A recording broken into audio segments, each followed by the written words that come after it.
Hello my buddies. ಕಳೆದ ವಿಡಿಯೋದಲ್ಲಿ ತೋರಿಸಿದ ಹಾಗೆ ಎಲ್ಲರೂ ಡ್ರಾಯಿಂಗ್ ಮಾಡಿದ್ರಿ ಅಲ್ವಾ? ಓ ಬಿಡಿ, ಎಲ್ಲರೂ ಖುಷಿಯಾಗಿರೋದು ನೋಡಿದ್ರೆ ಅರ್ಥ ಆಗುತ್ತೆ ಎಲ್ಲಾನು ತಿಳ್ಕೊಂಡಿದ್ದೀರಾ ಅಂತ. ಆದ್ರೂ ಒಂದ್ ಬಾರಿ ಮತ್ತೆ ನೆನಪಿಸ್ಕೊಳ್ಳೋಣ. ಹಾಗಾದ್ರೆ ಇಲ್ಲಿ ಪ್ರಿಯಾ ಮತ್ತೆ ರಾಜು ಆ ಗೇಮ್ಗಳನ್ನ ಯಾಕೆ ಆಡ್ಸಿದ್ರು ಅಂದ್ರೆ ನಮ್ ದೇಹದ ಎಲ್ಲಾ ಬಾಡಿ ಪಾರ್ಟ್ಸ್ ಹೆಸರು ತಿಳ್ಕೋಬೇಕು ಅಂತ, ಮತ್ತೆ ಹೇಗೆ ಬೇರೆ ಬೇರೆ ತರಹದ ಬಾಡಿ ಪಾರ್ಟ್ಸ್ ಇದೆ ಅಂತಾನು ತಿಳ್ಕೊಳ್ಳಿ ಅಂತ, ಮತ್ತು ಮುಖ್ಯವಾಗಿ ನಮ್ಮ ಪ್ರೈವೇಟ್ ಪಾರ್ಟ್ಸ್ಗಳ ಬಗ್ಗೆ ಮಾತನಾಡೋಕ್ಕೆ ಯಾವುದೇ ಮುಜುಗರ ಇಲ್ಲದೆ ಕಂಫರ್ಟಬಲ್ ಆಗಿ ಅವುಗಳ ಹೆಸರನ್ನ ಹೇಳಬೇಕು ಅಂತ ಈ ಗೇಮ್ ಆಡಿಸಿದ್ರು ಅವರು. ಹಾಗಾದ್ರೆ ಮತ್ತೆ ಕತೆಗೆ ಹೋಗೋಣವಾ? ಬನ್ನಿ, ಅನು ಸ್ಕೂಲ್ನಲ್ಲಿ ಇನ್ನೂ ಏನೇನು ಹೇಳ್ಕೊಟ್ರು ಅಂತ ತಿಳ್ಕೊಂಡು ಬರೋಣ.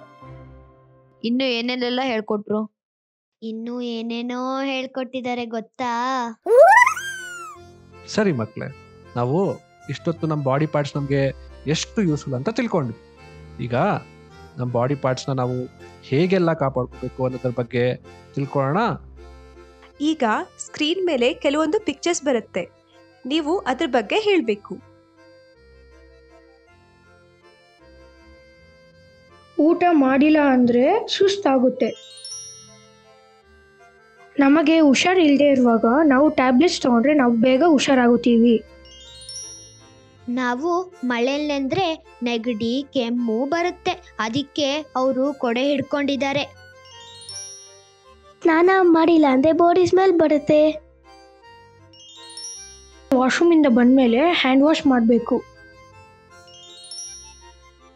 ಬ್ರಷ್ ಮಾಡ್ತಾ ಇದ್ದಾನೆ. ಹೇ ನೋಡೋ, ನೀನು ಬ್ರಷೇ ಮಾಡಲ್ಲ. ಸುಮ್ಮನೆ ಜೋರಾಗಿ ಹೇಳ್ಬೇಡ. ಇಲ್ಲ ಕಣೋ, ದಿನ ಬ್ರಷ್ ಮಾಡಬೇಕು, ಇಲ್ಲ ಅಂದ್ರೆ ಹಲ್ಲುಗಳೆಲ್ಲ ಹಾಳಾಗುತ್ತೆ. ಶಭಾಷ್, ನೀವು ತುಂಬಾ ವಿಷಯಗಳನ್ನ ತಿಳ್ಕೊಂಡಿದ್ದೀರಾ. ಅದೇ ರೀತಿ ಜರ್ಮ್ಸ್ ನಮ್ಮ ಸುತ್ತಮುತ್ತಲಿನ ವಾತಾವರಣದಿಂದ ಮತ್ತೆ ಸನ್ಲೈಟ್ ಇಂದ ಪ್ರೊಟೆಕ್ಷನ್ ಮಾಡ್ಕೋಬೇಕು. ಹಾಗಾದ್ರೆ ಜನರಿಂದ? ಅದು ಇಂಪಾರ್ಟೆಂಟ್. ಅದಕ್ಕೆ ಅಂತಾನೆ ಒಂದಿಷ್ಟು ಕತೆಗಳಿವೆ, ಹೊರಗಡೆ ಹೋಗಿ ಕೇಳಿದ್ರೆ ಹೇಗೆ?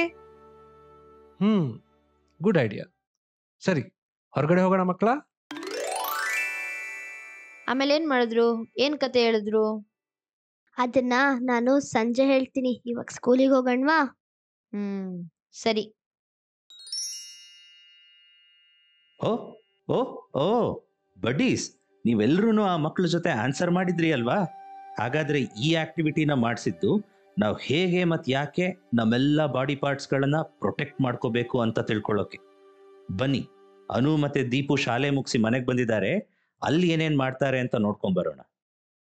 ದೀಪು, ಇವಾಗ ಕಾಲ್ ಹೇಗಿದೆ? ಪರವಾಗಿಲ್ಲ ಅನು. ಬೆಳಿಗ್ಗೆ ಏನೋ ಹೇಳ್ತಾ ಇದೆಯಲ್ಲ, ಸ್ಕೂಲಲ್ಲಿ ಸ್ಟೋರಿ ಹೇಳಿದ್ರಂತ, ಅದೇನು? ಅದೇನಂದ್ರೆ, ಮಕ್ಕಳೇ, ಈಗ ಒಂದು ಕತೆ ಹೇಳ್ತೀನಿ. ಚಿಂಟು ಮತ್ತು ಪಿಂಕಿ ಅಣ್ಣ ತಂಗಿ ಆಗಿದ್ರು.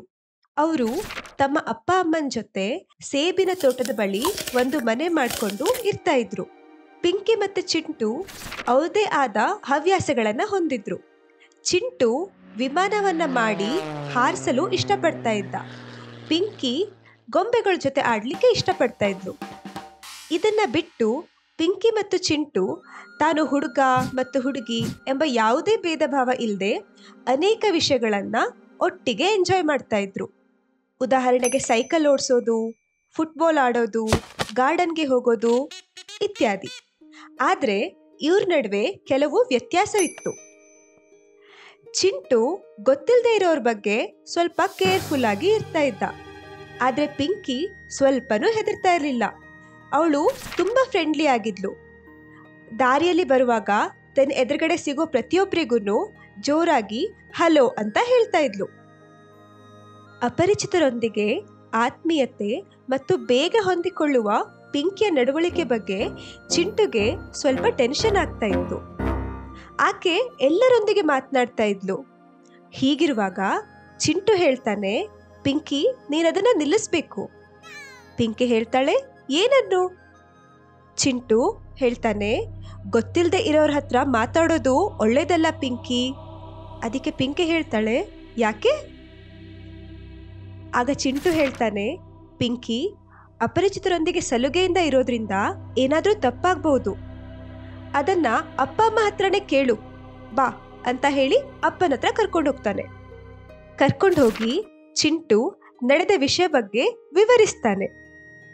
ಆಗ ಅಪ್ಪ ತನ್ನ ಆಳವಾದ ಮತ್ತು ಅತ್ಯಂತ ಗಂಭೀರವಾದ ಧ್ವನಿಯಲ್ಲಿ ಹೇಳ್ತಾರೆ, ನೀವು ಎಂದಿಗೂ ಅಪರಿಚಿತರೊಂದಿಗೆ ಮಾತನಾಡಬಾರ್ದು ಮತ್ತು ಎಂದಿಗೂ ಅಪರಿಚಿತರಿಂದ ಉಡುಗೊರೆಗಳು ಅಥವಾ ಸಿಹಿ ತಿಂಡಿಗಳನ್ನ ತೆಗೆದುಕೊಳ್ಳಬಾರ್ದು ಮತ್ತು ಅಪರಿಚಿತರೊಂದಿಗೆ ಎಂದಿಗೂ ಹೋಗಬಾರದು, ಏಕೆಂದ್ರೆ ಅದು ಅಪಾಯಕಾರಿ.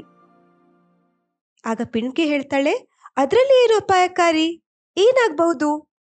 ಆವಾಗ ಅಪ್ಪ ನ್ಯೂಸ್ ಪೇಪರಲ್ಲಿ ಸಂಗ್ರಹಿಸಿದ ಕೆಲವು ವಿಷಯಗಳನ್ನ ತೋರಿಸಿ ಪಿಂಕಿಗೆ ಹೇಳ್ತಾರೆ, ಇಲ್ಲಿ ಈ ನ್ಯೂಸ್ ಪೇಪರ್ ನೋಡಿ. ಅದನ್ನ ನೋಡ್ತಾ ಇದ್ದ ಹಾಗೆ ಪಿಂಕಿಗೆ ತುಂಬಾ ಆಶ್ಚರ್ಯ ಆಯ್ತು. ಅದರಲ್ಲಿ ಬರ್ದಿತ್ತು, ಅಪರಿಚಿತರಿಂದ ಮಗುವಿಗೆ ತೊಂದರೆ, ಕಾಣೆಯಾದ ಮಗು ಪತ್ತೆಯಾಗಿದೆ, ಪೊಲೀಸರಿಂದ ಅಪರಿಚಿತರ ವಿಚಾರಣೆ, ಮಕ್ಕಳ ಸುರಕ್ಷತಾ ಸಭೆ. ನೀವು ಇದನ್ನೆಲ್ಲ ಗಮನಿಸ್ತಿದ್ದೀರಾ ಎಂದು ನಾನು ಭಾವಿಸುತ್ತೇನೆ, ಅಪ್ಪ ಚಿಂಟು ಮತ್ತೆ ಪಿಂಕಿಗೆ ಹೇಳಿದರು. ಆ ರಾತ್ರಿ ಪಿಂಕಿಗೆ ನಿದ್ದೆನೇ ಬರಲಿಲ್ಲ. ಅವಳ ಮನಸ್ಸು ನ್ಯೂಸ್ ಪೇಪರಲ್ಲಿ ಓದಿರೋ ಹೆಡ್ಲೈನ್ಸ್ ಇಂದ ತುಂಬಿತ್ತು. ಮರುದಿನ ಬೆಳಿಗ್ಗೆ ಆಯಿತು. ಅವಳು ಕಿಟಕಿಯಿಂದ ಹೊರಗೆ ನೋಡಿದಾಗ ಗೂಬೆಗಳು ಮತ್ತೆ ಕಾಗೆಗಳು ಅವಳನ್ನ ಭಯಾನಕ ರೀತಿಯಲ್ಲಿ ನೋಡ್ತಾ ಇದೆ ಅಂತ ಅನಿಸ್ತು. ಚಿಂಟು ಪಿಂಕಿಗೆ ತಿಂಡಿ ಮುಗಿಸಿ, ನಾವು ಹೊರಗಡೆ ಹೋಗಿ ಸೈಕಲ್ ತುಳಿಯೋಣ ಬಾ ಎಂದು ಹೇಳಿದನು. ಆದ್ರೆ ಪಿಂಕಿಗೆ ಇಷ್ಟನೇ ಇರಲಿಲ್ಲ. ಚಿಂಟುಗೆ ಕನ್ಫ್ಯೂಷನ್ ಆಯ್ತು. ಸರಿ, ಫುಟ್ಬಾಲ್ ಆಡಿದ್ರೆ ಹೇಗೆ ಎಂದು ಚಿಂಟು ಕೇಳ್ತಾನೆ. ಆದ್ರೆ ಅವಳು ಅದನ್ನು ಆಡಕ್ಕೆ ಇಷ್ಟಪಡ್ಲಿಲ್ಲ. ಕೊನೆಗೆ ಅವನು ಕಣ್ಣ ಮುಚ್ಚಾಲೆ ಆಡ್ಲು ಹೋಗೋಣ ಬಾ ಅಂದಾಗ ಪಿಂಕಿ ಅವನ ಜೊತೆ ಹೋಗ್ಲಿಕ್ಕೆ ಒಪ್ತಾಳೆ. ಅವರು ಎಲ್ಲಿಯಾದ್ರೂ ಹೋಗೋ ಮುಂಚೆ ಅಮ್ಮ ಅಥವಾ ಅಪ್ಪನಿಗೆ ಹೇಳಿ ಹೋಗ್ಬೇಕು ಅನ್ನೋದು ಅವರ ಮನೆಯಲ್ಲಿರೋ ರೂಲ್ ಆಗಿತ್ತು. ಅದಕ್ಕೆ ಚಿಂಟು ಅಮ್ಮನ ಬಳಿ ಹೇಳಲು ಹೊರಟನು. ಅದಕ್ಕೆ ಅಮ್ಮ ಹೇಳಿದ್ರು, ನಾನು ಹಣ್ಣಿನ ತೋಟದಲ್ಲಿ ಕೆಲವು ಸೇಬುಗಳನ್ನು ತೆಗೆದುಕೊಂಡು ಬರಲು ಹೋಗುತ್ತಿದ್ದೇನೆ. ಮನೆಗೆ ಬರುವ ದಾರಿಯಲ್ಲಿ ನಾನು ನಿಮಗಾಗಿ ಕಾಯ್ತಾ ಇರ್ತೇನೆ. ಪಿಂಕಿಗೆ ಎಲ್ಲವೂ ಹೆದರಿಕೆಯಂತೆ ಇತ್ತು. ಅಕ್ಕಪಕ್ಕದ ಮನೆಯವರು, ಬೇರೆ ಜನರು, ನಾಯಿಗಳು, ಕಪ್ಪೆಗಳು ಕೂಡ. ಯಾರಾದ್ರೂ ಅವಳ ಭುಜದ ಮೇಲೆ ನಿಧಾನವಾಗಿ ಮುಟ್ಟಿದ್ರು ಕೂಡ ಅವಳು 1 ಮೈಲಿ ಜಿಗಿತಾ ಇದ್ಲು. ಅದು ಅಮ್ಮ ಕೂಡ ಆಗಿರ್ಲಿ. ಕಾರಿನಲ್ಲಿ ಮನೇಲಿ ಹೋಗುವಾಗ ಅಮ್ಮ ಕೇಳಿದ್ರು, ಪಿಂಕಿ ಬೆಳಿಗ್ಗೆ ಹೇಗಿತ್ತು? ಪಿಂಕಿ ಹೇಳಿದ್ಲು, ಪರವಾಗಿಲ್ಲ, ಆದ್ರೆ ತುಂಬಾ ಅಪರಿಚಿತರು ಇದ್ರು. ನಂತರ ಮನೆಯಲ್ಲಿ ಅಮ್ಮ ಮತ್ತು ಪಿಂಕಿ ಸೇಬಿನ ಜ್ಯೂಸ್ ಮಾಡಲು ತಯಾರಾಗುತ್ತಿದ್ದಾಗ ಅಮ್ಮ ಹೇಳಿದರು, ಅಪರಿಚಿತರೊಂದಿಗೆ ಮಾತನಾಡುವುದು, ಉಡುಗೊರೆಗಳನ್ನು ತೆಗೆದುಕೊಳ್ಳುವುದು ಅಥವಾ ಅವರ ಜೊತೆಗೆ ಹೋಗುವುದು ಒಳ್ಳೆಯದಲ್ಲ. ಆದರೆ ಎಲ್ಲ ಅಪರಿಚಿತರು ಕೆಟ್ಟವರೇನಲ್ಲ. ಅದರ ಬಗ್ಗೆ ನಾನು ಹೇಳ್ಕೊಡ್ತೇನೆ. ಪ್ರತಿ ಬುಟ್ಟಿಯಲ್ಲಿ ಯಾವಾಗ್ಲೂ ಒಂದು ಕೆಟ್ಟ ಸೇಬು ಇರುತ್ತೆ ಎಂಬ ಹಳೆಯ ಗಾದೆ ಮಾತಿದೆ. ಅಪರಿಚಿತರ ವಿಚಾರವೂ ಹೀಗೆ. ಕೆಲವು ಕೆಟ್ಟ ವ್ಯಕ್ತಿಗಳಿಂದ ಮಕ್ಕಳು ಜಾಗರೂಕರಾಗಿರ್ಬೇಕು. ನೋಡಿ, ನನ್ನ ಹತ್ರ ಒಂದು ಸೇಬು ಹಣ್ಣಿದೆ. ಅದು ಅಂಕುಡೊಂಕಾಗಿದೆ. ಆದ್ರೆ ಅದು ಒಳಗಡೆ ಇದ್ದ ಕೆಟ್ಟದಾಗಿದೆ ಅಂತ ಅರ್ಥ ಅಲ್ಲ. ನೋಡಿ, ಈ ಸೇಬು ಒಳಗಡೆಯಿಂದ ಚೆನ್ನಾಗೇ ಇದೆ. ಈಗ ಈ ಹಣ್ಣು ನೋಡಿ, ಇದು ಹೊರಗಡೆಯಿಂದ ಎಷ್ಟು ಚೆನ್ನಾಗಿ ಕಾಣಿಸ್ತಾ ಇದೆ. ಆದ್ರೆ ಕಟ್ ಮಾಡಿ ನೋಡಿದಾಗ ಪಿಂಕಿ ಹೇಳ್ತಾಳೆ, ಒಳಗಡೆ ಎಲ್ಲ ಹುಳುಗಳು. ಅಲ್ಲಿಗೆ ಬಂದ ಚಿಂಟು ಹೇಳ್ತಾನೆ, ಏನ್ ಸಮಾಚಾರ? ಪಿಂಕಿ ಹೇಳ್ತಾಳೆ, ಕೆಟ್ಟ ಸೇಬು, ಕೆಟ್ಟ ಸೇಬು.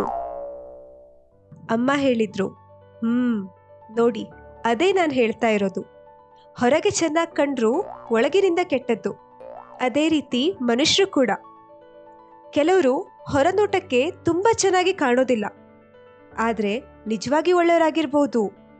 ಕೆಲವರು ಹೊರಗಡೆ ತುಂಬಾ ಚೆನ್ನಾಗಿ ಕಾಣ್ತಾರೆ, ಆದ್ರೆ ಒಳಭಾಗದಿಂದ ತುಂಬಾ ಕೆಟ್ಟವರಾಗಿರ್ಬೋದು.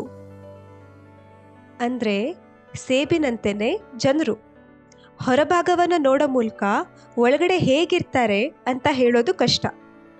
ಅದಕ್ಕಾಗಿ ನಾವು ಅಪರಿಚಿತರೊಂದಿಗೆ ಸುರಕ್ಷಿತವಾಗಿ ಇರಬೇಕು. ಚಿಂಟು ಹೇಳ್ತಾನೆ, ಸರಿ ಅಮ್ಮ, ಅರ್ಥ ಆಯ್ತು. ನಾನೀಗ ಹೊಸ ವಿಮಾನನ ಹಾರ್ಸಕ್ಕೆ ಗ್ರೌಂಡ್ಗೆ ಹೋಗ್ಬೇಕು. ಪಿಂಕಿ, ನೀನು ಬರ್ತೀಯಾ ಅಂತ ಪಿಂಕಿನ ಕರೀತಾನೆ.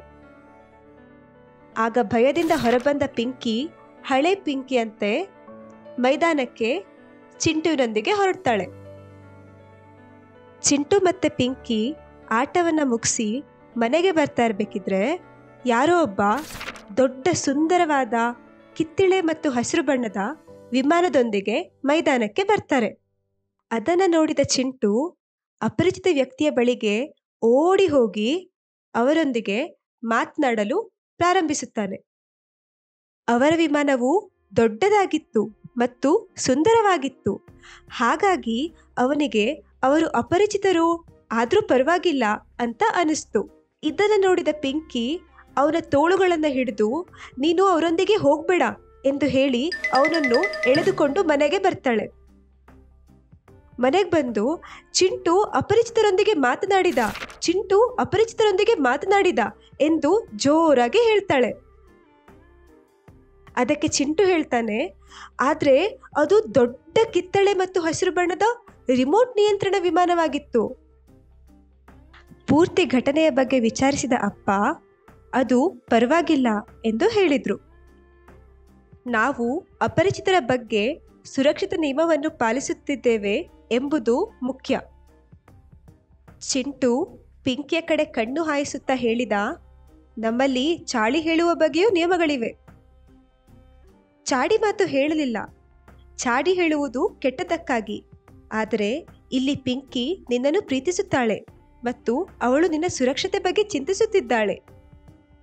ಅವರು ಕೆಟ್ಟ ಸೇಬಿನಂತೆ ಇದ್ದರೆಂದು ನೀವು ಹೇಗೆ ಭಾವಿಸುತ್ತಿದ್ದೀರಾ?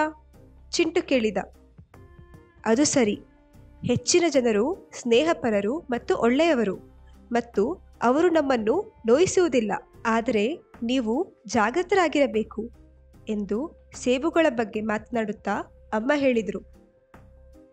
ನಾನು ಮಾಡಿದ ಸೇಬು ಹಣ್ಣಿನ ಜ್ಯೂಸ್ ಹೇಗಿದೆ, ರುಚಿ ನೋಡಿ ಬನ್ನಿ ಎಂದು ಅಮ್ಮ ಕರೆದ್ರು. ರುಚಿಕರವಾದ ಸೇಬಿನ ರಸವನ್ನು ಕುಡಿಯುತ್ತಿದ್ದಂತೆ ಚಿಂಟು ಮತ್ತೆ ಪಿಂಕಿ ಆ ದಿನ ಕಲಿತಿದ್ದನ್ನೆಲ್ಲ ಕುರಿತು ಯೋಚಿಸಿದರು. ಇನ್ನೂ ಯೋಚಿಸಲು ಬಹಳಷ್ಟಿತ್ತು.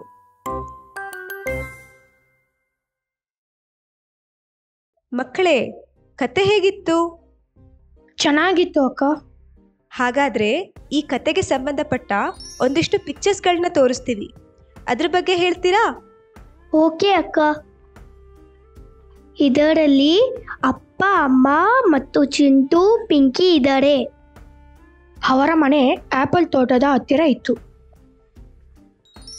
ಪಿಂಕಿ ಎಲ್ಲರ ಜೊತೆ ಫ್ರೆಂಡ್ಲಿ ಆಗಿದ್ಲು. ಅವಳು ಎಲ್ಲರಿಗೂ ಹಾಯ್ ಮಾಡ್ತಿದ್ಲು. ಅಪ್ಪ ನ್ಯೂಸ್ ಪೇಪರ್ ತೋರಿಸಿದ್ರು. ಅದರಲ್ಲಿ ಮಕ್ಕಳು ಕಳೆದೋಗಿರೋ ಹೆಡ್ಲೈನ್ಸ್ ಇತ್ತು. ಕೆಟ್ಟ ಆಪಲ್ ಮತ್ತು ಒಳ್ಳೆ ಆಪಲ್ ಎರಡೂ ಇದೆ. ನೋಡೋಕ್ಕೆ ಚೆನ್ನಾಗಿರೋ ಆಪಲ್ ಎಲ್ಲ ಒಳಗಡೆಯಿಂದ ಚೆನ್ನಾಗಿರೋಲ್ಲ. ಹೊರಗಡೆಯಿಂದ ಚೆನ್ನಾಗಿಲ್ದಿರೋ ಆಪಲ್ಸ್ ಒಳಗಡೆಯಿಂದ ಚೆನ್ನಾಗಿರುತ್ತೆ. ಹೌದು ಮಕ್ಕಳೇ, ಅದೇ ರೀತಿ ಒಬ್ಬ ವ್ಯಕ್ತಿಯನ್ನ ನೋಡುತ್ತಲೇ ಅವರು ಒಳ್ಳೆಯವರು ಅಥವಾ ಕೆಟ್ಟವರು ಎಂದು ಹೇಳೋದು ತಪ್ಪಾಗುತ್ತೆ. ಆದ್ದರಿಂದ ಗೊತ್ತಿಲ್ಲದೆ ಇರೋ ವ್ಯಕ್ತಿಗಳಿಂದ ನಾವು ಯಾವುದೇ ರೀತಿ ಸಿಹಿ ತಿಂಡಿಗಳು ಅಥವಾ ಆಟದ ಸಾಮಾನುಗಳನ್ನು ತೆಗೆದುಕೊಳ್ಬಾರ್ದು. ಹಾಗೆ ಬೈಕ್, ಕಾರಲ್ಲಿ ಮನೆಗೆ ಅಥವಾ ಶಾಲೆಗೆ ಬಿಡುತ್ತೇನೆ ಬಾ ಎಂದು ಕರೆದ್ರೆ ನಾವು ಹೋಗಬಾರ್ದು. ಏಕೆಂದರೆ ನಮಗೆ ನಮ್ಮ ಸುರಕ್ಷತೆ ಮುಖ್ಯ.